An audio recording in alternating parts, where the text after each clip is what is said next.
What is going on, guys? Mike here with Chit Chat Gaming. So yes, you read it correctly in the title here. I am looking to sell, possibly sell my retro video game collection. Now, I don't have a huge collection by any means. It's an actual rather small collection, but again though, it's a lot of great games in there, a lot of great consoles as well too, so it is something that I had thought about for quite a while.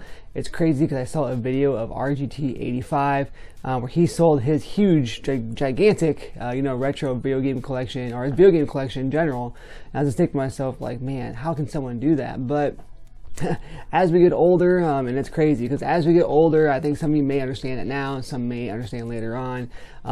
There's things that have to be done, right? I got some different kind of bills I want to get paid off and such as well too. And honestly, it just sits here. As you kind of just think about it, the more you think about it, this stuff just kind of sits here. It doesn't get played, it doesn't get used, it legit collects dust. And you just think about that. Right now, video game collecting, especially retro game collecting anyways, is so huge. Like, retro gaming is expensive. Back in like 2017, 2016, around there, I wouldn't have never done this because I probably wouldn't have made a whole lot of money.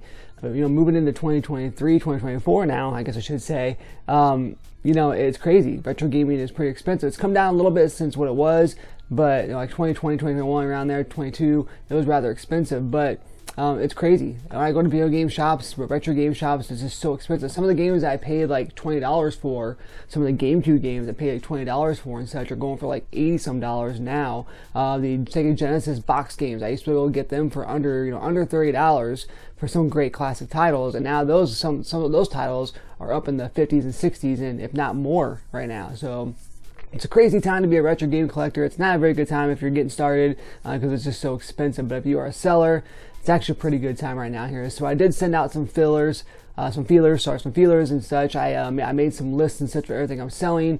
I have consoles. I have everything from my my Sega Master System, my Dreamcast, my Genesis, Atari 7800. PlayStation 1, Nintendo 64, the GameCube, which is probably the hardest one I'm going to have a hard time with on the GameCube. But the thing is that I am keeping some stuff as well too. I'll go over that in a second. So as far as games, Sega Genesis box games, I have a bunch of those. PSP games, the PSP itself.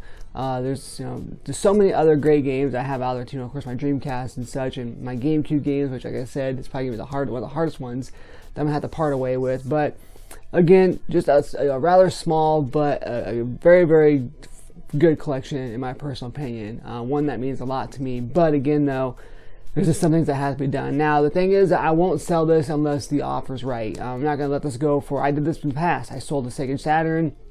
I sold my GameCube a long time ago as well too. My original GameCube, I sold that a long time ago. I since then, of course, got a new one. But I sold all those and I let those go like for fairly cheap. But again, though, retro gaming wasn't that it wasn't as huge as it is now. It wasn't as expensive anyway. So as valuable, I should say. But again, those are kind of the items I have. I made a list. I sent it out to some feelers and such as well too. And yes, DK Oldies is one of those as well too. And to a few other people. And I got one quote back and such. And I'm just going to wait and see what all happens. I'm going to give it this week. See what all I get for feelers and such, and what kind of offers I get, and then kind of go from there and decide whether or not I'm going to sell it. Now, I'm not selling everything. I'm keeping my Super Nintendo stuff, or my Super Nintendo. I'm keeping my Super NT, my analog Super NT. I'm keeping my analog pocket as well too. Of course, all my mini retro consoles and such, my clone consoles. I'm keeping all that. Of course, my Nintendo Switch, my Xbox. My Xbox Series X, my PS5, all that, all the modern stuff I'm keeping. That's all staying here. And then, of course, some retro bit stuff, or some retro bit stuff, and like some of those things that I bought that are collector's items, I'm keeping those here. Those are staying with me because those are the things that are new, released, or newer, or whatever they may be, are collector's editions. I'm keeping all that stuff.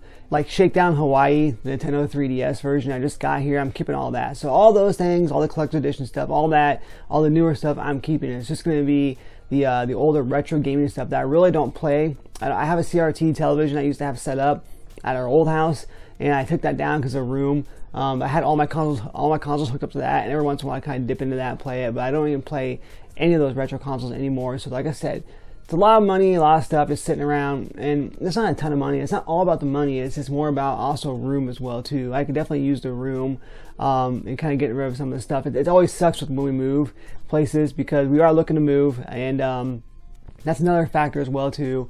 We are looking to move, and room wise, and also, you know, it definitely would help out having a little bit extra cash to be able to do that with as well too. So I'm not looking for a ton of money, but I'm definitely looking for the right amount to make it worth it. And again, it's going to be hard for me to kind of part with a lot of this stuff, but again, though, as long as it makes sense, then it'll be just fine, I think. So now, will I ever get back into retro gaming collection or collecting? It may happen again. If the prices go down, I got back into it again around like 2015, 2016, really hardcore in 2017. So a lot of stuff came from there because I did sell a lot of this stuff when I was younger.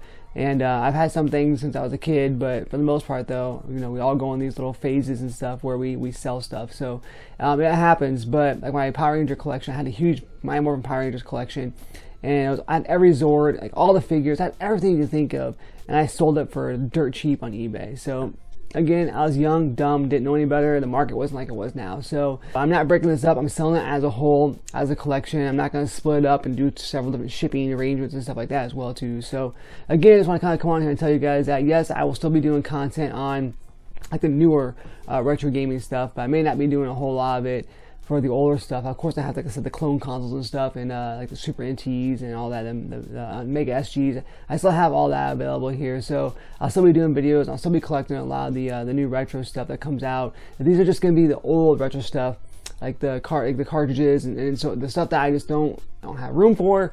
And honestly, it's just it need to be done at some point here. So again, that's that. Like I said, we'll still be definitely doing more modern gaming stuff. Definitely not selling my Switch collection. That's something that's just definitely not going to go. So, you know, let me down below. Have you guys ever sold a collection? Are you guys thinking about selling your collection?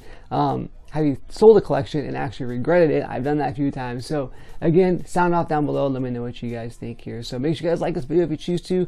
Make sure to subscribe to the channel. And, of course, first things first, guys, Happy New Year. Happy 2024. I hope it's a great year for all you guys, and you stay healthy, stay blessed. 2023 was kind of a bad year for me, especially towards the beginning.